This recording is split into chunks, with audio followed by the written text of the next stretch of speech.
மச்சான் சொல்றா. எனக்கு ஒரு 10,000 ரூபாய் காசு தேவைப்படுதுடா. எதுக்குடா? கொஞ்சம் எமர்ஜென்சிடா. மச்சான் என்கிட்ட காசு இருக்குடா, ஆனா அடுத்த வாரம் இஎம்ஐ கட்டணுமே. டேய் மச்சான், நான் 3 நாள்ல திருப்பி கொடுத்துருவேன்டா. சரிடா, 3 நாள்ல மிஸ் பண்ணாம கொடுத்துடு. மச்சான் கண்டிப்பா கொடுத்துருவேன்டா. ஒத்த அவனுக்கு வேற வேலையே இல்லடா. 10,000 ரூபாய் காசு கொடுத்துட்டு 9 போன் பண்ணிட்டு இருக்கான். சொல்றா. மச்சான் காசு 3 நாள்ல தரேன்னு 1 வாரம் ஆச்சுடா. டேய் உன் காசு எடுத்துனா ஓடிடவா போறேன். வெயிட் பண்றா, தரேன். சரிடா.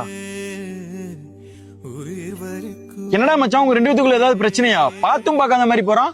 அது ஒண்ணு இல்லடா, அவனுக்கு நிறைய நல்லது பண்ணிட்டேன். என்னடா சொல்ற? எனக்கு ஒண்ணுமே புரியல. இங்க புரியறதுக்கு ஒண்ணுமே இல்லடா. ஃப்ரெண்ட்ஷிப்ல கொடுத்த காசை கேட்க கூடாது. அப்படி மறந்து கேட்டுட்டா உன் காசு போயிடும், அந்த ஃப்ரெண்ட்ஷிப்பும் போயிடும்.